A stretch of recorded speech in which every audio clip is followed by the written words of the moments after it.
Hi everyone, আসসালামু আলাইকুম। আজকে আমি আপনাদের সঙ্গে শেয়ার করব হাঁসের মাংসের কষা রেসিপি, অর্থাৎ ভুনা রেসিপি। অনেকে এটাকে হাঁসের মাংস ভুনা বলে থাকেন, আবার অনেকে এটাকে হাঁসের মাংস কষা রেসিপিও বলে থাকেন। তো চলুন আপনাদের সঙ্গে শেয়ার করব আজকের রেসিপি। আমি এখানে হাঁসের মাংস নিয়ে নিয়েছি প্রায় 1 কেজি। আমি 1 কেজি পরিমাণের হাঁসের মাংস নিয়ে নিয়েছি আজকের রেসিপির জন্য, এবং আপনাদের সঙ্গে শেয়ার করব 1 কেজি পরিমাণ হাঁসের মাংসে আ কতটা মশলা লাগতে পারে বা কতটুকু মশলা দেওয়া উচিত। আমি এখানে 3 টে মাঝারি সাইজের পেঁয়াজ কুচি নিয়ে নিয়েছি এবং নিয়ে নিচ্ছি স্বাদমতো লবণ, 1 টেবিল স্পুন হলুদের গুঁড়ো এবং নিয়ে নেব আ এখানে 1.5 টেবিল স্পুন লঙ্কার গুঁড়ো, 1 টেবিল স্পুন জিরের গুঁড়ো, হাফ টেবিল স্পুন দিচ্ছি গরম মশলার গুঁড়ো। এরপরে দিচ্ছি 1 টেবিল স্পুন কাশ্মীরি লাল লঙ্কার গুঁড়ো, 1 টেবিল স্পুন ধনিয়ার গুঁড়ো।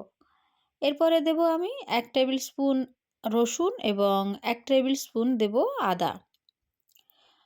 আমি এগুলো 1 টেবিল স্পুন করেই দিয়েছি। এরপরে আমি দিয়ে দেব 3 টেবিল স্পুন সরিষার তেল। আমি এখানে সরিষার তেল ব্যবহার করেছি।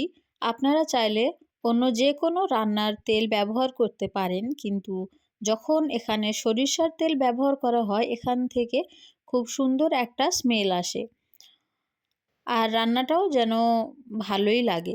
তাই আমি এখানে 3 টেবিল স্পুন পরিমাণ সরিষার তেল ব্যবহার করেছি। এবং এরপরে এটা আমি খুব ভালোভাবে মেখে নেব। প্রত্যেকটা মাংসের গায়ে যেন মশলাটা খুব সুন্দরভাবে মেখে যায়, সেই দিকটা খুব ভালোভাবে খেয়াল রাখবেন। আমি মশলাটা খুব ভালোভাবে মেখে নিয়েছি এবং এরপরেই আমি আম মাংসটা ঢাকা দিয়ে এটাকে ওভেনে বসিয়ে দিচ্ছি। ওভেনে বসিয়ে দেওয়ার পরে আ হাই আঁচে আমি প্রায় 15 থেকে 20 মিনিট পর্যন্ত জাল দেব। এরপরেই আমি ঢাকনাটা খুলব। তার আগে আমি খুলব না। আর এখানে জল ব্যবহার করারও কোনো প্রয়োজন নেই। কারণ মাংস থেকে অনেক পরিমাণ জল উঠবে। যারা রান্না করেন তারা জানেন মাংস থেকে প্রচুর জল ওঠে। তো দেখা পাচ্ছেন আমি 20 মিনিট পরে ঢাকনাটা খুলেছি এবং কতটা পরিমাণ জল উঠেছে এখান থেকে। আমি আলাদা কোনো জল ব্যবহার করিনি। জলটা মরে যাওয়ার জন্য আমরা অপেক্ষা করব। যখন জলটা পুরোপুরি মাংসের গায়ে লেগে যাবে, তখন আমরা আরও একবার ভালোভাবে মাংসটাকে নেড়ে দেব। জলটা মরতে আরও বেশ 5-7 মিনিট লেগেছে। তো আমরা ততক্ষণ অপেক্ষা করেছি এবং দেখা পাচ্ছেন এখন আমরা ভালোভাবে মাংসটা নেড়ে দিচ্ছি। ভালোভাবে মাংসটা নেড়ে দেওয়ার পরে আমরা এখানে আবার ঢাকা দিয়ে দেব।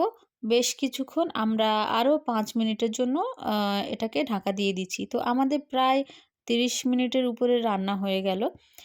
আর এখানে আমি এখনও পর্যন্ত কোনো এক্সট্রা জল ব্যবহার করিনি এবং এক্সট্রা কোনো রকম মশলা ব্যবহার করব না। যা মশলা দেওয়ার আমি প্রথমেই সব মশলা দিয়েই মাখিয়ে নিয়েছি এবং এখনও পর্যন্ত কোনো জল আমি দিইনি। তো চাপা দিয়ে আমি আরও 10 মিনিট রান্না করলাম। তো দেখা পাচ্ছেন আরও প্রায় 10 মিনিট রান্না করার পরেও আমাদের এখনও জলের প্রয়োজন পড়েনি।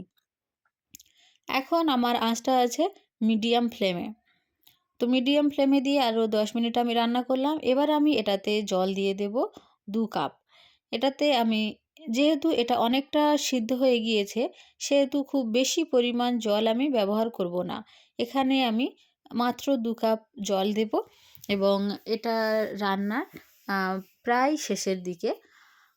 এই 2 কাপ পরিমাণ জলেই আমাদের মাংসটা সিদ্ধ হয়ে যাবে এবং আমাদের রান্নাটাও কমপ্লিট হয়ে যাবে। এবার যখন ফুটে উঠবে ঝোলটা, তখন আমি এটাতে দিয়ে দেব 1 চা চামচ মিট মশলা। মিট মশলা রান্নাতে দিলে যেন রান্নার স্বাদটা কিছুটা বেড়ে যায়।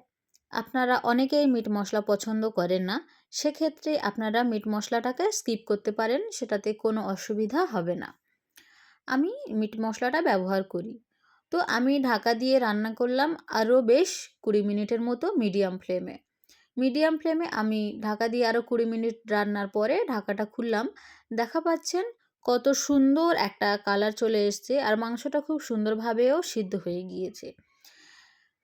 তো দেখছেন এবার কেমন আমার রান্নাটা এখানেই কমপ্লিট হয়ে গিয়েছে আর কত সুন্দর একটা কালার চলে এসছে। তো এই ছিল আমার আজকের রেসিপি আর টেস্টটাও এসছিল খুবই সুন্দর। আপনারা অবশ্যই ট্রাই করে দেখতে পারেন। আর অবশ্যই কমেন্ট করবেন যে রেসিপিটা কেমন লাগলো। আর আজকে ভিডিও এই পর্যন্ত।